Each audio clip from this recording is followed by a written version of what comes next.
We're so glad you're here. It's the beginning of our CTO sessions. We have very, very special guests, some very special people in the room. And to get things started first, I want to introduce you to a friend and colleague, Arun Gupta. Is the CEO of the Noble Reach Foundation. Amy, thank you for your partnership and friendship and bringing everyone together. And thank you for all the guests that joined us here today and the CTOs from government. I mostly want to thank, first of all, the scholars that we have in our next cohort here at Noble Reach. These are best and brightest that are speaking with their most valuable asset, which is their time, to come in and serve in public service at the federal level, the state level, the local level. And with the notion that what they are helping us grow is a community of dual citizens, public-private sector citizens. They may go to the private sector as well. But in doing that, they'll be ambassadors, they'll create connectivity, and ultimately they'll bridge the trust deficit that we currently have between the public and private sector. We've been fortunate. We had our first cohort last year. We had 250 people apply for 20 spots across 8 federal agencies. This last cohort that we had about 1,300 people engaged in the process, and we'll be placing 30 across federal, state, and local. It's our job to help modernize the infrastructure to connect them to these opportunities in a way that allows more of them to be coming in. And so think of us as like Teach for America, but pointing at public service, not public education. We're looking to scale, create a broader movement so that we have hundreds and then thousands kind of going in annually. And changing the narrative of why it's important to start your career around public service. So with that, it's been great to have, partners like Tammy and those of you that are here are on this journey. And we think we're just beginning. So thank you. We're excited to welcome everyone to our first ever CTO session. Yes, we're kicking off this new series with a powerhouse session in military intelligence, technology, and innovation. Tonight's guest serves at the highest level of the US Army as Chief Technology Officer to the Chief of Staff, Dr. Alexander Miller. Let's welcome him. He is battle-tested with a career that includes serving as Deputy Chief of Staff for Science and Technology, guiding intelligence operations and pushing the boundaries of what's possible in the battlefield. Dr. Miller has led the charge in getting cutting-edge capabilities directly into the hands of soldiers in the field, ensuring real-time testing, rapid feedback, and mission-ready solutions. From the war room to the front lines, he's been a leader at the intersection of strategy, technology, and national defense. Now, please join me in welcoming Dr. Miller. Thank you so much. But I'm going to call you Alex. Please do. Thank you very much. Okay, I want to start with the AI action plan that was announced recently from the White House. And what's the Army's approach? It's a big meating question. So if you haven't read the AI action plan, I do recommend you read it. So normally government policy is pretty dry. It's hard to read. It's not written in plain English. But the action plan has a couple of really good things in it, particularly on how we induce innovation and then how we actualize and implement artificial intelligence. But there's also a lot of key enablers in there, because normally when the government starts talking about AI or ML or distributed ledger or blockchain or insert any tech buzzword, there's not really a thought about who does it and how do you implement it. So the AI action plan flips that on the head a lot. It talks about the talent behind how you implement AI. It talks about the foundational enablers. It gets into things like infrastructure. So as a service, of course, we're under the Department of Defense, so we don't do many things unilaterally. What we are going to do is think through the missions and the workflows that are best suited for this class of technology. And I say that very deliberately because dirty secret is not every problem's an AI problem.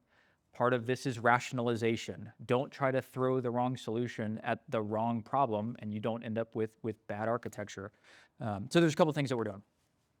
In terms of infrastructure, our CIO, my battle buddy, Leo Garciga, he has recently put out some major investments into things like foundational LLM models, making those available and democratizing them to do things like in the AI action plan. It talks not only about warfighting for the Department of Defense, but also back office things.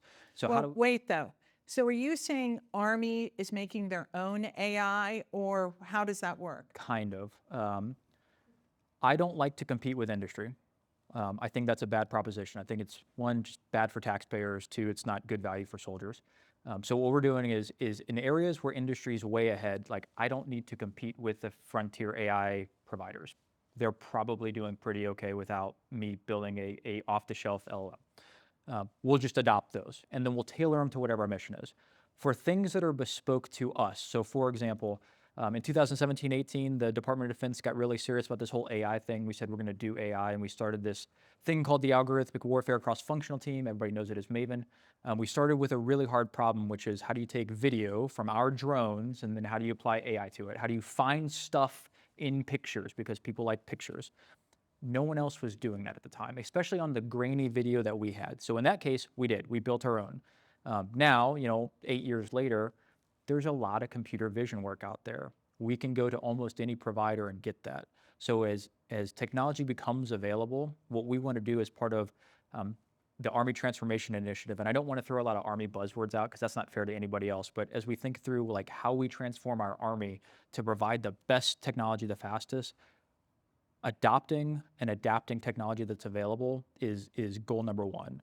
Only developing what we have to develop. Like the Army is really, really good at developing munitions and explosives and propulsion stuff. So we're going to keep doing that, but we're not going to compete with industry on things like autonomy, on things like robotics, on things like computer vision, areas where we know there's a commercial solution. So you're saying you're going to directly to commercial operations and saying, can you make this for us?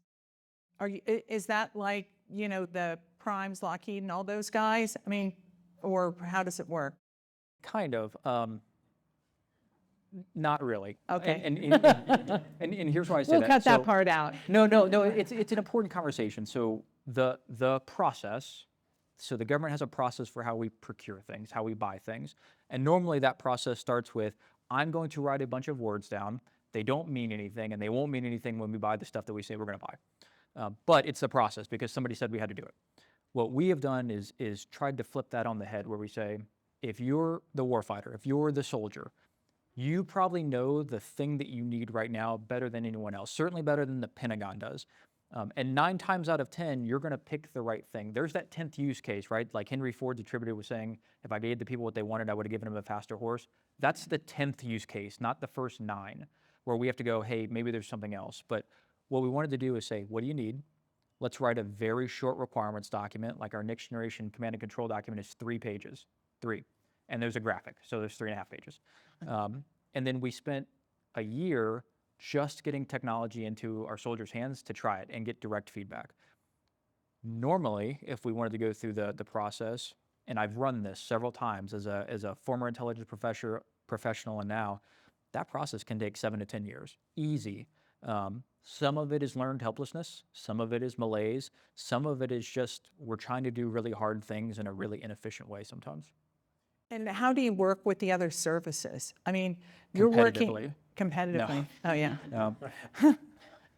So I'll give you a couple of Because if they are working on their own AI, I mean, now we're in the middle. I mean, this is so crazy that right now, even as we speak, we're going to get to this week with GPT-5, et cetera.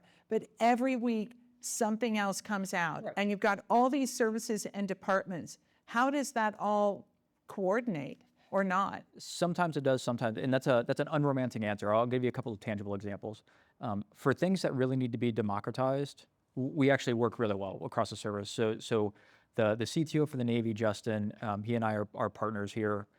So if he finds something that we're going to use, generally we can use it. The CTO for US Central Command, so headquarters in Tampa, but owns the Middle East, where we had a lot of the global war on terror, Joy. Same thing. So she's more of a customer, but if she says, here's something that I see that's good for troopers in my area, we'll pick it up and use it somewhere else. There are areas where it makes sense for us to compete on the edges, and I'll give you an example. So like the Navy is going to build submarines. If I find that the Army is building submarines, I think we have a problem. The Air Force is going to build the collaborative combat aircraft. Even though the Army has more boats than the Navy and more airplanes or aircraft than the Air Force, they're going to do that way better than we are. So I'm going to let them do that because that's their job. And if I find something that's useful for them, a drone that comes off of their aircraft, an AI model that's good for their cameras, a better way to communicate, a better radio, then we'll share those. We're actually pretty good at that as a department. Where we have gotten better in the last 6 months to a year is finding the things that don't make sense and stopping them, which is actually the hardest thing that I've done as a professional in this city. And why are you able to do that now? One, we're much more vocal, and I don't want to use the word combative because that's got sort of a negative connotation, but for a long time, we just wouldn't say this thing's dumb. Like, it just needs to stop. It doesn't make sense anymore. And now we have leadership that are willing to say, we don't want to spend money on this. It was a good idea at the time, mostly. However, it's come to the end of its life and it needs to be sunset, when before we would actually just keep paying for it and keep budgeting for it and then try to do the new thing in addition to it. Bad value, like doesn't actually add value. Or worse, what we would try to do is take something that is no longer relevant and keep strapping things to it to make it relevant. It was like, I'm looking at here and you're all young. I had a Nokia phone, like it was indestructible, but our process today would take that Nokia phone and try to make it an iPhone when we could just buy the iPhone. So that's what we've been trying to do. So you were deployed in Afghanistan. I was. And you were recently overseas. I don't know if you want to say where you were. Talk about the difference, because what you're saying is, someone in the field can say, we really need this, and headquarters is going to be responsive. They are. So when I was in Afghanistan, I worked for the J2. I own the intelligence architecture in Afghanistan. We had a lot of ways to work around the process. So we had this thing called overseas contingency operations money. It was funny money. We had infinite amounts of it. I'm saying that sort of facetiously, but we could move really quickly. We had this document called a 10-line requirement. It was literally 10 lines on a piece of paper. We could get whatever we needed. That was a workaround to the way that the government does procurement, and it was a workaround out of duress. We did that because we had to solve problems. Today, we're trying to fix the process so that that's no longer a workaround. It's just the way the process works. It helps us save money. So I spent the better part, it's August now, I spent almost all of July in the Pacific. So I had an opportunity to travel with the chief and the secretary, and we did Hawaii because that's where a lot of our headquarters are.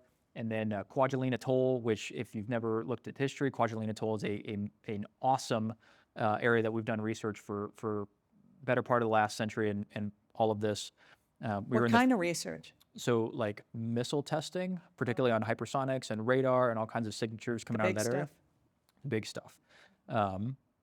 We were in the Philippines with one of our multi-domain task forces. And if you've never been around the Army, that is just an organization whose sole purpose in life is to bring together all of the best capabilities, whether it is missiles or long-range aviation aircraft or drones or AI, and for targeting and finding the bad guy, and just doing it very far forward. So not in the United States, meeting our enemy where they are. It was also in Guam, looking at the Guam defense system, and then I took leave, so I had fun in Japan. I see. So you're around the world. Everyone else is bringing AI into their operations. Did you pick up anything else from other countries? I mean, are you working collaboratively? We've just talked about working within the department. So I have some of my UK colleagues here in the front row. Yes, let's hear it. Everybody there, Jade or Devin, welcome, welcome. So before I went to the Pacific, I was actually in the UK and in Germany. So yes, we have been running. So I talked about this Army Transformation Initiative. So General George started it last year, and Secretary Driscoll came on board and then poured gasoline on that fire.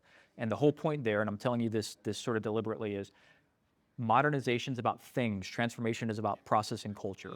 So one of the things that came out of this Army Transformation Initiative was we have to get really serious about counter drones.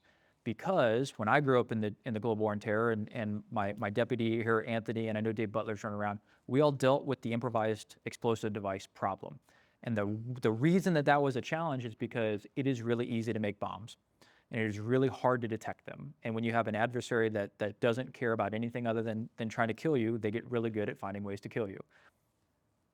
I cannot stress this enough. What you're seeing in Europe with the drones, those are airborne IEDs. It is a bomb that can fly 100 miles an hour.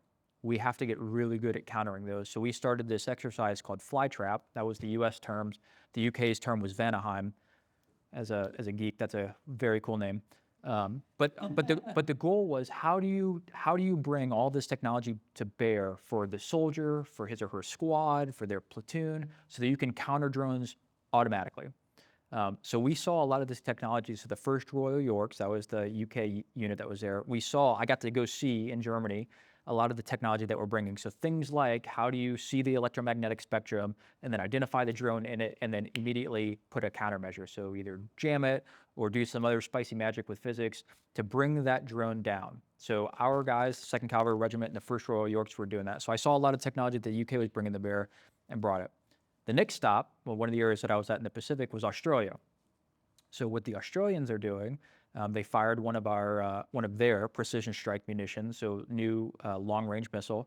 But they're also thinking about how do you sense in the environment, how do you decide, and then how do you act immediately? Because we know that if we're if things go really bad and we're against a high-end threat, you have to act faster than they can.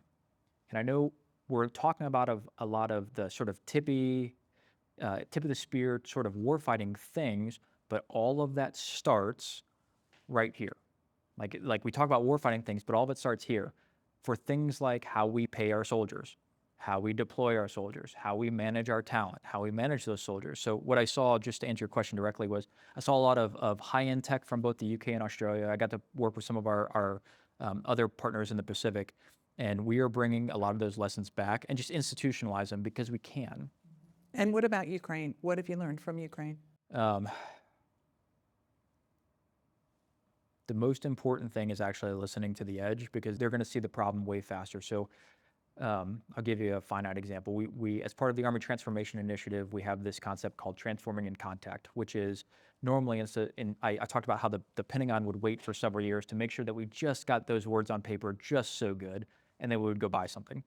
Well, the whole idea of transforming in contact was, what if we just didn't do that? What if we went to soldiers and said, I'm going to give you a lot of technology. You're going to tell me what works. And more importantly, you're going to tell me what doesn't work. So what we're seeing in Ukraine is a lot of that drone technology, both offensive and defensive. And what we have started doing was our first unit that went through transforming in contact, so 2nd Brigade, 101st, so Screaming Eagles, history to World War II, they had about 150 quadcopters. And they were rather expensive because the supply chain in the United States is not quite where it needs to be there. The second unit that went through there, so 2nd Brigade, 25th Infantry Division out in Hawaii, tropic lightning, they had about 250. So then in February, I found myself with 3rd Brigade, 10th Mountain Division in Hohenfels, Germany. And if you've never been to Hohenfels, Germany in February, it's awesome. You should definitely try it out. It rained, ice rain for the first 3 days, and then it was about 23 degrees for the last 7 days. We gave them about 350 drones. So we crushed them with technology to go, what can you do? Where's your breaking point? Where do you get so saturated that you can't do your jobs anymore?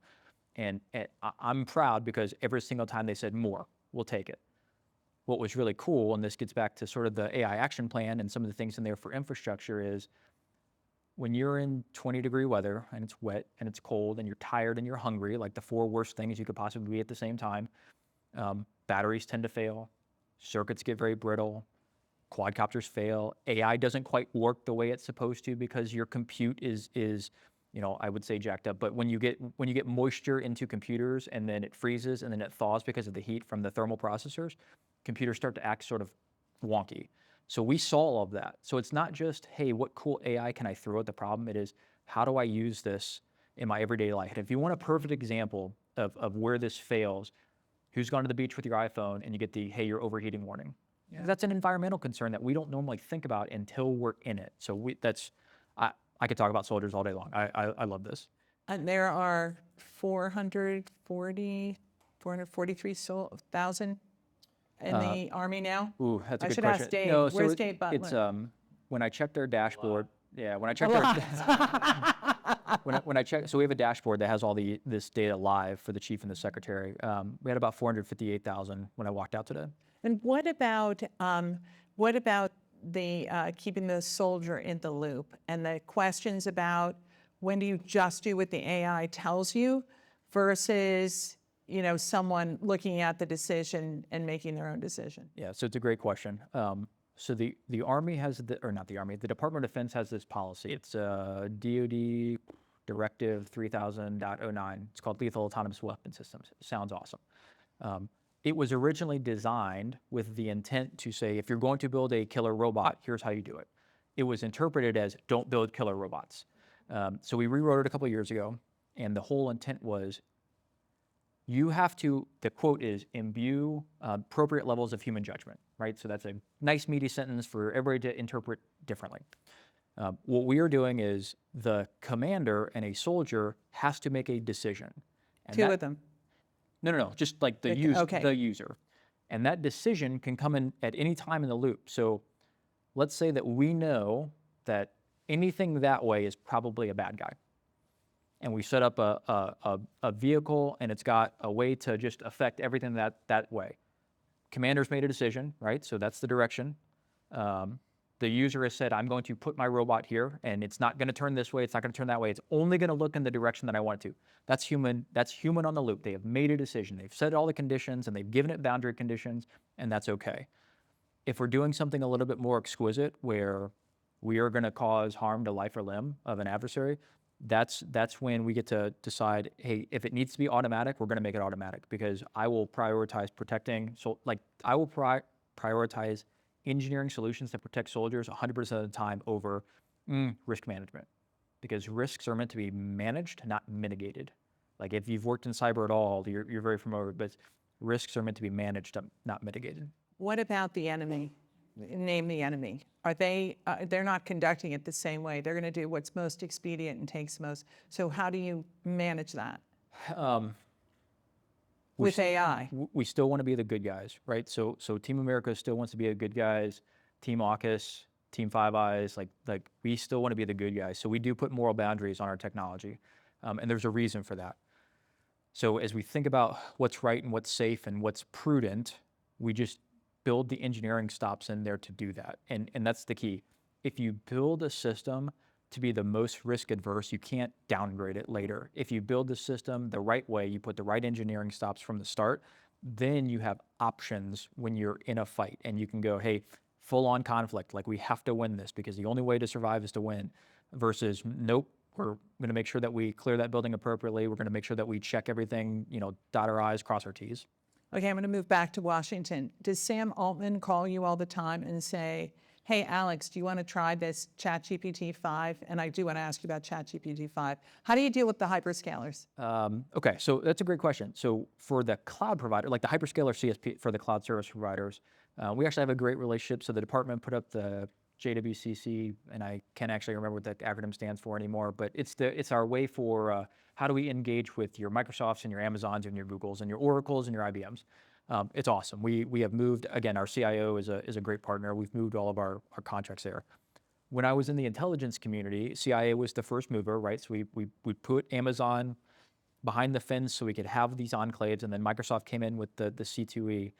That relationship has continued. If you look at the other types of hyperscalers, your platform providers as opposed to your infrastructure providers, I think in the last year and a half, we've hypercharged everything. So the Army just signed an enterprise license with Palantir. It's a great data platform. So we'll be able to provide that OSDK out, and anybody who wants to build on top of that will be able to build on top of it. Can you talk about, because Palantir is controversial, what it is unique about what they do versus, Salesforce, some of the other guys? Sure. Or whatever you're comfortable saying. No, it's a good question, because one of the first principles for how we want to do business is to allow companies to be really good at what they're really good at. And that's different. Like the Department of Defense, and I don't know how the other departments have been doing it, we have forced, if you won a contract and you were terrible at 10% of it, we'd just be okay with you being terrible at 10% of it, or 50% of it, or 60% of it. So Palantir is a really good data platform, just really good data platform. Salesforce is a really, really good CRM tool. We're actually using Salesforce as part of our Army a sessions information environment. So you've seen the Army have a huge boost in recruiting over the last year. That's because we gave our recruiters a tool that actually worked, and said, hey, the same way that we're going to do lead management and recruiting, like any company would, let's just do it that way. Okay, let's go back to Sam Altman and all those guys. So they call you, they pitch you, How does that work? Because the reason I ask is everyone else wants to, we're hearing from Meta, everyone wants to do a deal with the Defense Department. They do. I think it's really cool that defense is cool again. I think it's really important. Is defense cool again, guys? This crowd agrees. I'm proud American. I'm happy that people actually want to defend the homeland. Makes me happy. Yes. So all the companies call, and actually they're all really good to work with. Here's sort of the reality, right? So we don't have infinite money, so we have to be better customers. So the Chief Data and Artificial Intelligence Office, the DoD CDAO, just did a deal for several of the Frontier members. Right. OpenAI was one of them. However, you asked a different question earlier. You said, do they give you access to the models early? Correct. We are working with several of them to look at boundary conditions. So if you look at what a lot of the language domain models and LLMs do, they can do some pretty spooky stuff, from new chemistries to new material sciences. We want to have access to those to look at what the threats are. So what's in the realm of medical technology that we should be aware of, or biosciences or bioterrorism. So we have a really good relationship with those foundational model organizations. So you're asking them to give you access. We are, and not in a way that gives us free stuff, right? Because we want to be good customers, but it is a way for us to help them, because all of what I've noticed, and I'm starting to see a lot of companies stand up venture arms, which is very cool, but they still have research arms, and they want those data back from us because we're willing to try really weird cases all the time for them. Well, let's talk about startups next and venture, because they're all here. The AI action plan announcement was the Hill and Valley folks who have played a really significant role here. Yes, it is fascinating to see how many defense primes now have venture shops. It's actually pretty cool. What we have done internal to the Army is reinvented. We had this program called the SBIR, so Small Business Innovation Research. It went underutilized for several years. So Dr. Matt Willis, who runs that in our research and technology shop, has really reinvented that. We also have this thing called X-Tech, where we will put out solicitations that are only open to small companies, only open to them. And that is our way to incubate. You have to win, it's competitive, but what's really cool is if you get an SBIR contract from the Army and you prove that you can do it, we can go to production off of that. Like, we can scale that SBIR phase 1 or 2 into production. So something that I'll put a plug in for every year. We have this thing called the Association of the United States Army conference here in DC. I've been going since I was a kid. My dad was a soldier. It's really cool. If you only go to look at tanks and the infantry squad vehicle, which looks like the Warthog from Halo, go see that stuff. Go see what your Army is doing. But during this year, unique to any other year, we actually will have a pitch day. We will have the ability for a Shark Tank, and we will have all of our organizations that own everything from like venture scouting up through acquisition in one place, so we can have this conversation linearly to go, here's what happens. Here's how here's how a bill becomes a law. Here's how a startup gets into the Army.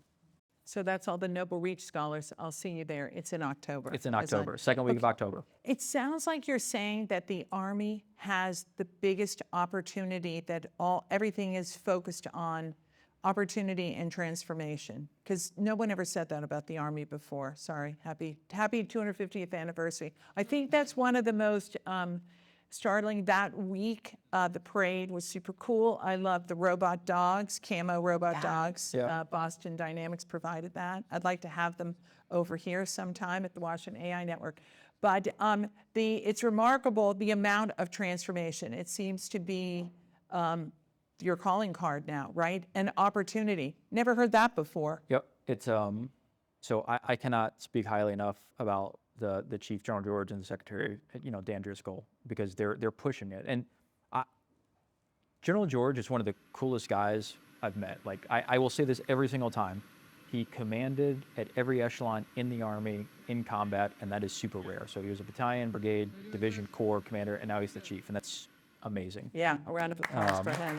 Remarkable. And then what he has done as the chief, and what the secretary has supported, is he has put the right people in the right job. So like our global communications with Colonel Butler there, like being able to get our message out, we just didn't do that before, because if you think about it, since literally 2001 till now, we have been decisively engaged. Like the global war on terror is still a thing, and the Army's been at the core of it. The fact that we turned 250 this year and the nation will turn 250 next year, that's a plus. But the Army never got a chance to go, ooh, we're going to stop and we're going to take a knee and we're going to reinvent ourselves. And we are doing that literally in real time, which is where transforming in contact came from. Okay, I'm going to switch again because I want to ask I'm your ready. view of ChatGPT 5. There's been some criticism this week. You're on the front lines of technology. Any comments? Sure. And I'm going to ground it here. So when I was doing my dissertation in 2002, 2003, I was doing it on distributed ledger, and it was fascinating to me because like all of the blockchain mining of whatever coin you wanted, whether it was a real coin or a meme coin or whatever, consumed more energy than Ireland. Like that was the metric that we had in like 2001, 2, and 3. It is fascinating how power hungry LLMs are. They're infrastructure hungry, they're power hungry. What I find really cool about GPT-5, and there's a lot of hate on it, is it's much more power efficient. So was there a huge increase in intelligence? Not that I've seen online. But what we saw with 4.0 was a massive consolidation in power efficiency. What we see with 5 is another massive consolidation in power efficiency. So what we are looking for is not only how do you be more efficient with your power, because power is money, but what is the metric that we might start looking at in terms of intelligent gain to power consumption ratio? Because eventually I want to be able to run those on the edge. And what I mean on the edge is not just like the parochial, not in the cloud. I mean, eventually I'm going to run those LLMs on soldiers' faces with smart glasses, and I'm going to run them on their phones with the things like the Android Assault Kit. I'm going to run them on their vehicles for maintenance, and I'll because we're doing so much, so I have lots of examples. One cool thing that we're doing right now is we train our own maintenance professionals. So if you know, all of the people who take care of our vehicles. And normally the way that training goes is every vehicle, so like the Humvee's 40 years old, comes with this book, and they figure out how to take care of that vehicle. Well, we just started buying this thing called the Infantry Squad Vehicle. It comes off of the GM Defense Chevy Colorado line. We are taking about 1,000 hours of video recordings of our engineers and our maintenance folks just repairing that, because we're going to train a visual LLM that they can put on smart glasses and diagnose a problem and have it walk through, generate the way that you address that problem. And that is paired with another project that we have, which is, what if we just digitize the logbook or digitize the support book, so that if somebody's looking through it on like a HoloLens 2, they can just go, hey, I need to go here. So we will have two different versions. One is smart lookup, which is, you know, more machine learning, and one will actually be generative in terms of how do we do this. It has to run on their face, and it has to run in a way that doesn't get so hot that we burn our soldiers. So like anything that's power consumption friendly is good. That's amazing. You know, Joanna Guy's here from Booz Allen, and she helped put together Space Llama. And I ran into, I haven't told you, Senator Mark Kelly. Space Llama is awesome. And just the name. I said, oh, you know, I just told him that I had met you and that you launched this. And if you don't know, Space Llama is the AI in the International Space Station that they use. And I said to him, it's incredible because all the manuals are right in there. And he said that when he was in space, that the biggest problem they had is that all the manuals were, you know, like 15 feet high, and they had to drag them everywhere, and they had to look up all this sort of stuff. Anyway, thank you. Good work on space. Good work on Space Llama. Okay, so you've got 400 and some thousand soldiers, okay, and you've got this new technology. How do you get them to trust AI in whatever way you're working on it? I mean, do you have to educate them? Sometimes. So, and again, unromantic way to say that, if something works, soldiers will use it. Any of our customers will use it the same way that we use it. So if something works, we'll use it. And we'll use it right up until the time that we'll use Waze right up until the time that it sends us to the wrong place. And then I think that like Waze did it to me on purpose. The same thing with all of our technology. If it doesn't work, we get maybe one try to regain that market share, which is the soldier's trust. That's one side of it. When we start talking about trust as it comes to AI, that's sort of taken on its own sort of world. When I was doing the intelligence thing, we had this metric called confidence. So you would have confidence in your intelligence assessments, confidence in how you're doing, you're finding things or you're finding people. And I think that translates rather well to how we implement AI. And it's the user's confidence that the thing they're getting out of it is actually useful. As a computer scientist, it's very easy to dive into, well, AI is not really giving you predictions. If it's generative, it's like a string of statistically relevant words. If it's like computer vision, it's like a list of like, hey, here's what might be happening. That's not useful when we talk to our soldiers. It's not useful when we talk to warfighters of any flavor. What is useful to them is, hey, I think this will make your life about 10% better. Now, I say that to say this. What I have noticed in the department, and I'd be curious of the rest of the government, is generally we have applied AI to dehuman human-centric tasks. And that is a very suboptimal way to approach technology.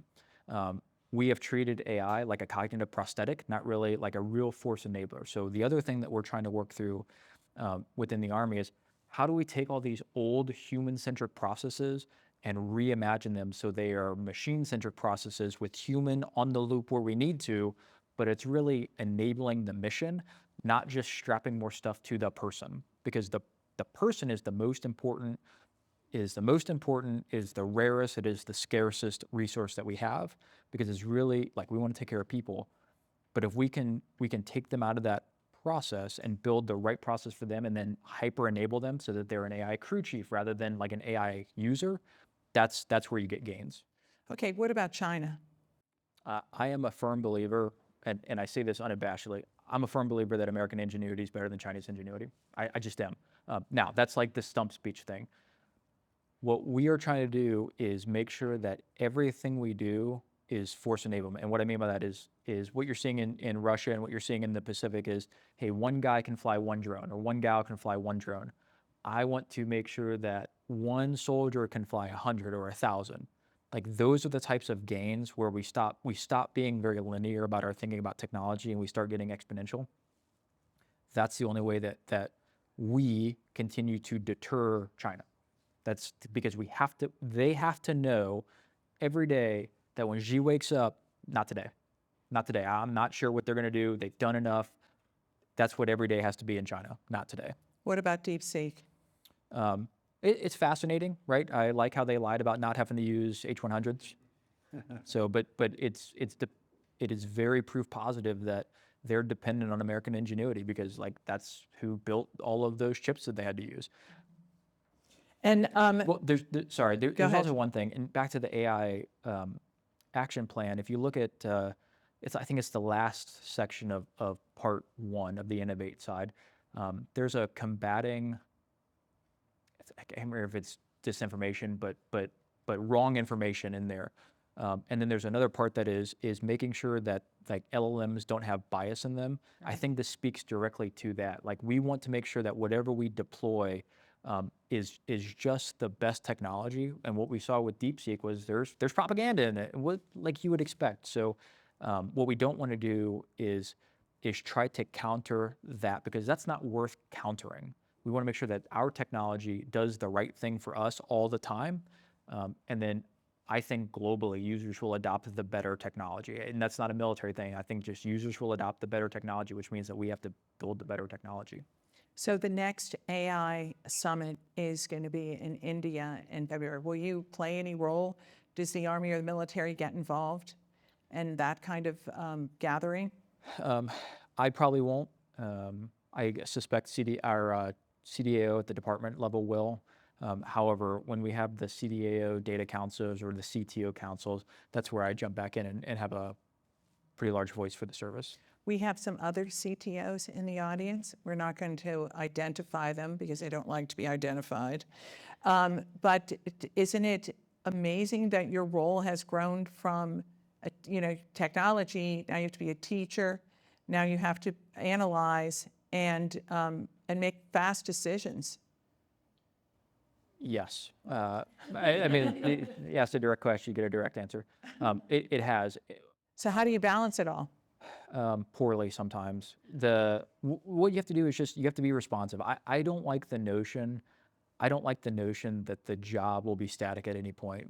Maybe just because that's the general junkie in me. Maybe it's just because if I find myself being static, that's problematic because that means I'm not adapting for our soldiers. However, what I have seen is there's a lot of title hunting happening right now.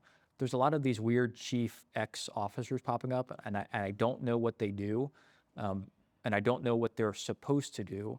So what I have found very comforting maybe is all of the CTOs that I've met in the government, and most of them were in the Department of Defense, but across the government have been very, very mission focused. They understand what their job is. They understand what the value to their customer is, and they understand, or at least are developing a plan to deliver better value to their customers.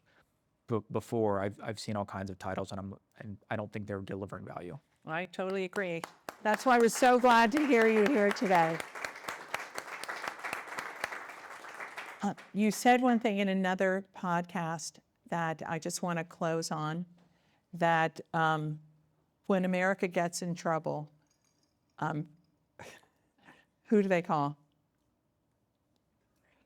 So when Someone say yeah, the Marines, you're no. out of here. So I know this is a little parochial. When the world dials 911, the phone rings at Fort Bragg.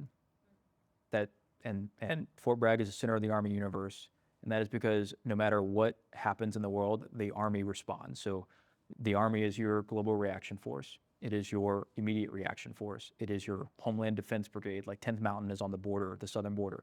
It is your Corps of Engineers. So when the bridge had to be rebuilt in Maryland, that was your Army. We are everywhere, all the time, every day. We do everything. And that is why I'm just proud of the Army, because we are literally on every continent, every day, doing every mission that the nation asks us to. Well, we're very proud of you. Thank you so much. Thank you.